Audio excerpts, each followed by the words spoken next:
Oh girl, you know, it's Wednesday. It's Wednesday, so what are we about to do? We're about to listen to some tea. And it's your favorite type of tea. It's Six Brown Chicks. So I know. We haven't had a spicy episode in some time, so I'm here. I'm bringing it to you hot and fresh, okay? Let's get into story number one. So, Home Slice says, my boyfriend's baby mama called my child a moon-faced menace, and I promised that I would jump her ass on sight. I caught her dropping off their baby, and I jumped out of the car to fight her. But my 4-year-old accidentally put the car in drive, and I was pinned between my car and her parked car. My hip was crushed. I had a hip replacement, and I wear a lower body brace. Oh, I can't have sex. And I have a severe limp. Oh, my boyfriend says my hip and body brace disturb him.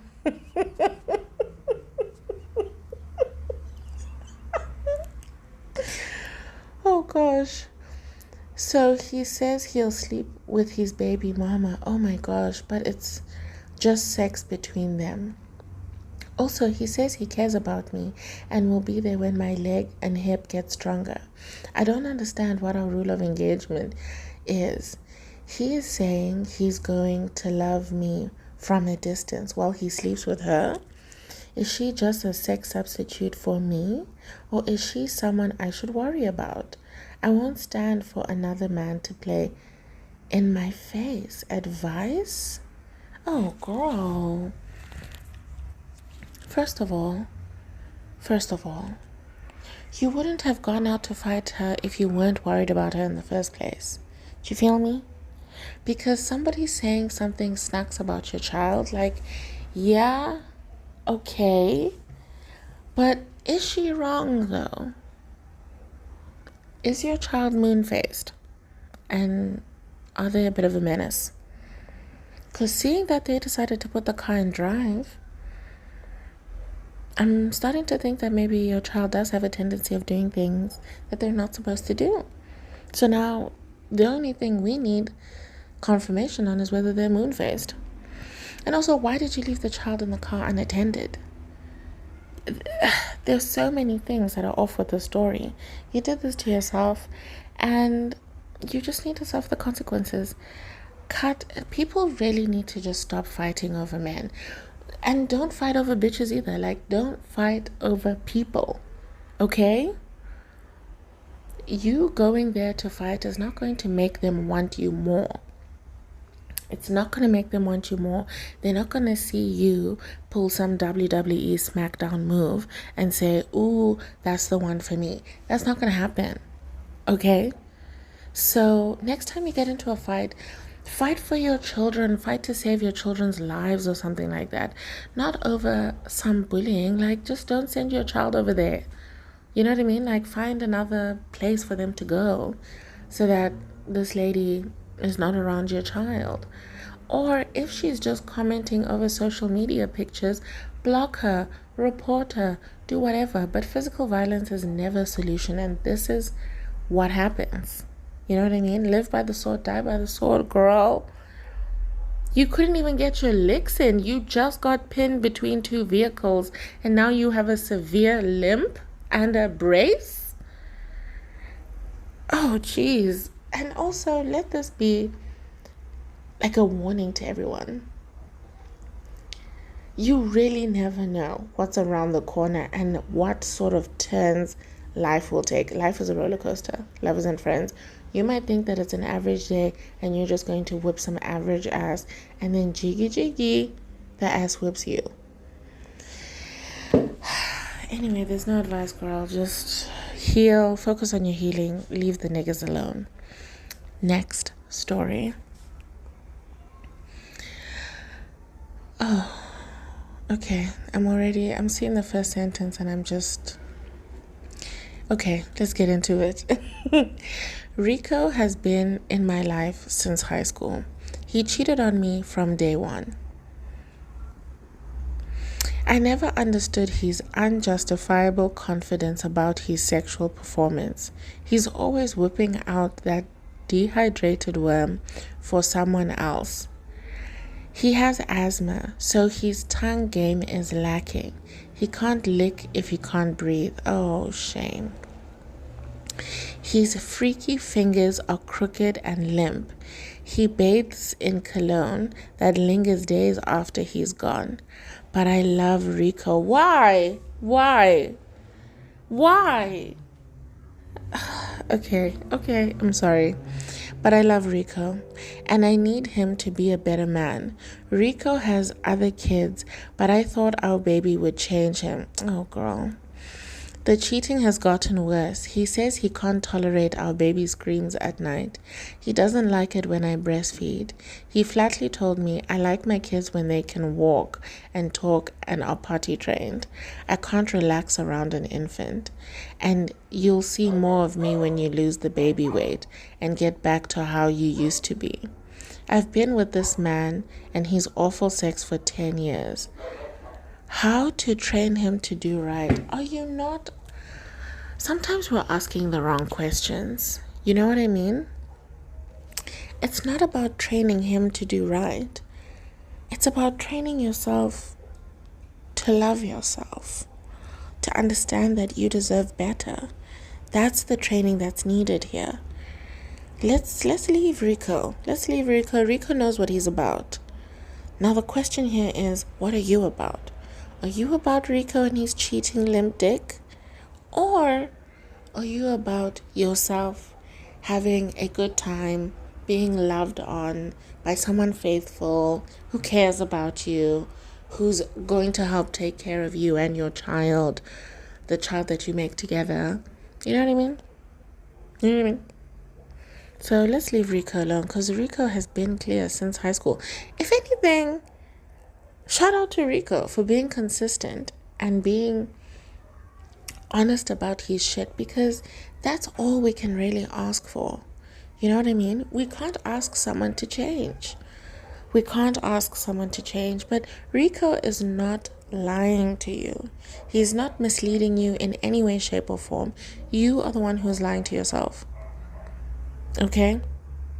Think about that for 2 minutes. Rico is not telling you that he will give you the world and that he will be your Prince Charming and that he is gonna... No, he's not out here on some John Legend I can change nonsense. He's here and he's saying, listen, me and my little caterpillar, okay, and my heavy breathing, we'll be out here. You can hear me wheezing in the streets, but you won't hear me wheezing in this noisy ass house with you and your fupa and crying baby. So you take with that information and do with it as you will, but don't assume that he's pretending, because no one can pretend to be an asshole for 10 years. He's just an asshole. Okay, let's move on. Story number 3. My 2 baby mamas jumped me in front of my house and my wife watched in the window but didn't come out to help me. They jumped me because I married her. My wife is on house arrest and says that she didn't help because she didn't want her ankle monitor to go off. Why are all my women trash? Oh, my eye was swollen shut, and all my wife could do was hand me some ice wrapped in a dirty face towel. My wife used to have a good job, and she used to keep her wigs and clothes nice, but she went looting with her friends and got caught. So I'm so turned off by her now. She burnt her yellow hair blonde. Her yellow blonde? What? She burnt her hair yellow blonde and wears these red striped Xmas pajamas all day. She looks like a tub of popcorn with eyes. And she straddles me every other morning while I'm half asleep. I think she's trying to get pregnant. I don't like my wife anymore, but I can't afford to leave her yet. Advice. Okay. This one is easy peasy, lemon squeezy. Bambazel. Bambazel. Until you can afford to leave her, clearly. Or have some sort of separation. I don't know why I'm yawning so much. Oh my gosh. Maybe go for like a legal separation. You know what I mean? So that by the time you decide to divorce, you know, it'll be a bit easier. I don't know. But like, just hold on. And also, the baby mamas, that means that you had the baby mamas around the same time you met her. And yes, maybe she won the fight and came out on top, but it doesn't really sound like you're a good guy either. You're not a victim in all of this. You're clearly going for a specific type of woman, or you meet them while they're good, and then there's something about you that is a bad influence, you know, that pushes people to become something that they're not. I don't know. But yeah, howdy, boza. Question number 4. Oh, not question. Story number 4. My fiance's mama caught me on a Tinder date and she punched me in my face. Oh, I let it slide. I didn't press charges because I didn't want to upset my fiance, Marshall. That was my first mistake. She told Marshall I cheated, but I denied it. Marshall told his mama that we have to work it out for the sake of our son. But his mama gave our son a DNA test behind my back. We found out that Marshall is not the father, on paper.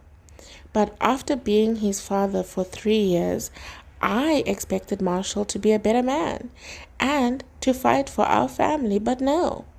Marshall is a mama's boy and has moved back home with his mama. Marshall's mama is a manipulative beast, but I can't let her win. Marshall is the future husband I deserve, and I need help getting him to come back home to me and Marshall Jr. Advice. Okay. You know, sometimes we need to ask ourselves,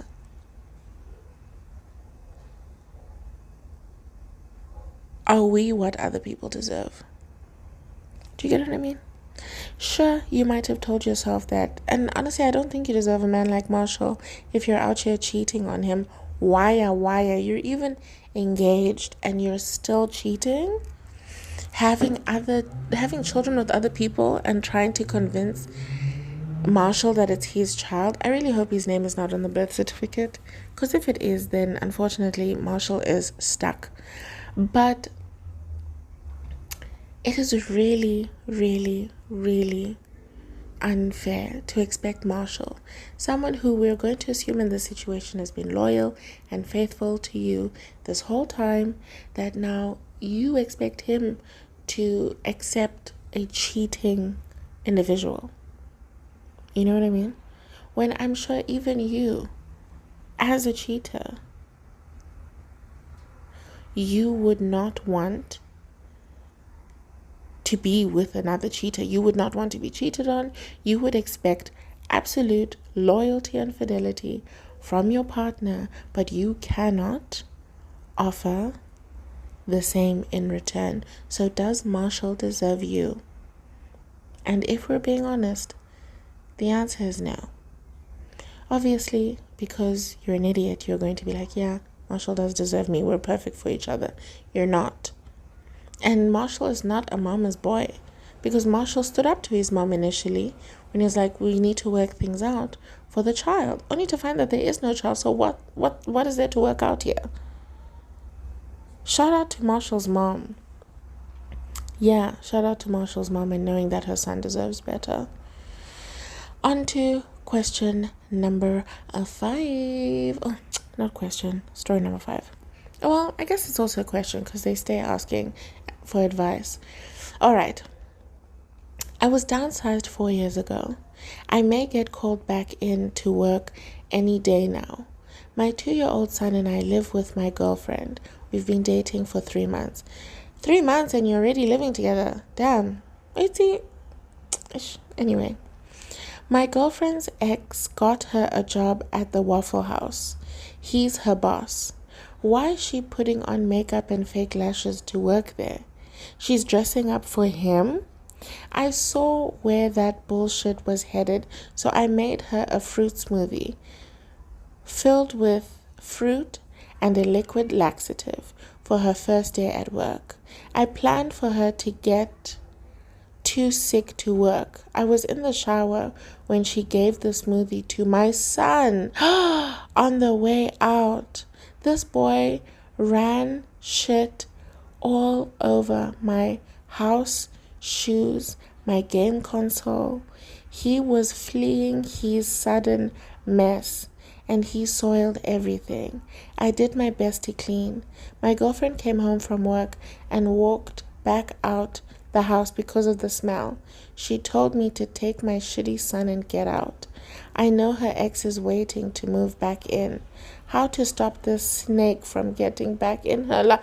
Abuti, you are the snake. You are the snake. How dare you give someone laxatives on their first day at work because what? Oh my gosh, wait till Pujelas. And this is the scary thing about life. You could be living under the same roof with someone who literally is plotting your demise. They are smiling at you, but behind your back, they are out here. Wild. This is absolutely wild. And I can't believe the audacity that these people have to just say these things. Someone else also requested that we go over the comments. So at the end of the stories, we'll be reading one more story. I will read some of the top comments and hopefully that will conclude our episode. How much time do you have left? Oh, okay. Let's get into it. Question number 6 or story number 6. I had my kids for the weekend. I asked my girlfriend to babysit for a few hours while I went out and did my thing. It was her birthday weekend. Oh, Banna, and she's babysitting your kids. Okay, let me... I didn't have money to spend on her or feed the kids, so I went to another female's house and I accidentally slept over. My girlfriend left my kids in the car while she went inside the casino and gambled. She was arrested. My kids were put in temporary DCFS custody. My baby mama was furious and threatened to prevent me from ever seeing my kids again. Meanwhile, my girl is waiting on me to bail her out. I told her that I'm trying to raise the money to bail her out, but I'm not. I want her to stay in jail while I chill in her spot. I sleep better when she's not around. My female friend comes over to cook. Life is good. And I'm thinking of contacting the arresting officer to tell him about other crimes she's done to keep her in jail longer. I feel this is my one shot to have this crib and build myself up to attract better kind of women. So should I tell the cops about my girlfriend's other scams and the stolen items she has in this house? I'm not a bad guy. I'm just a broke guy trying to come up. Advice?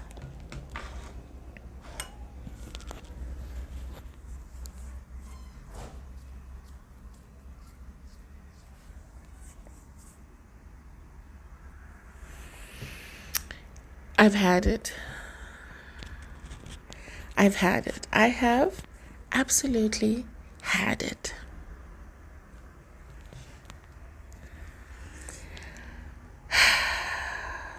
Wow. Wait till people can amaze you. People, I don't even know what to say. I'm genuinely speechless. Common sense is not common, lovers and friends. You're literally willing to send someone to jail on their birthday because you wanna come up so that you can go date better women at the cost of someone else's freedom, your children, and their well-being. Oh,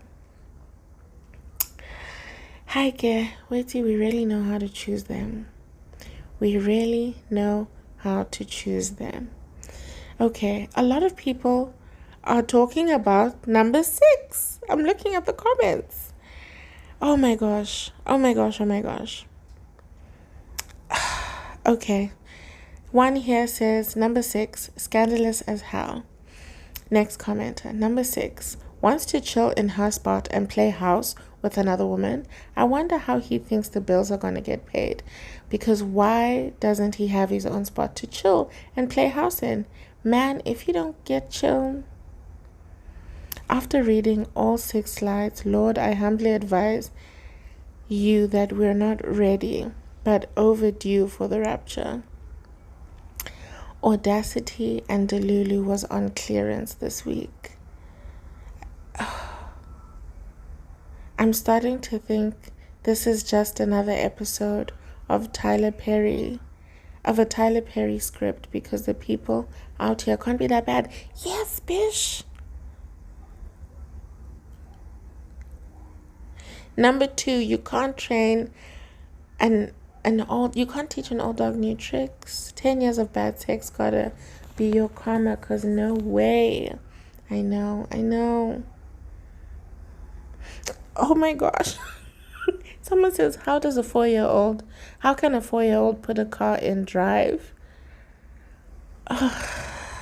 Yeah. Yeah, aren't you supposed to have like the foot on the brake or something like that? Oh, anyway.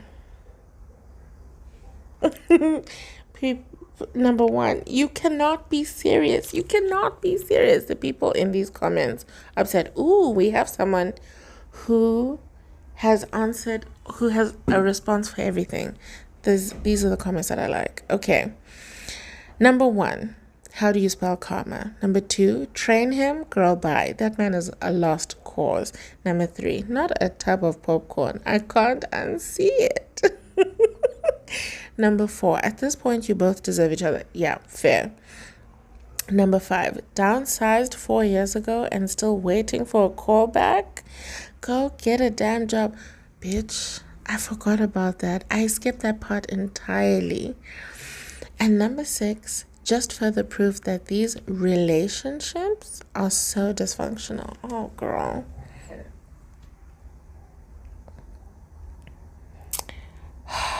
Anyway, that's it for this week's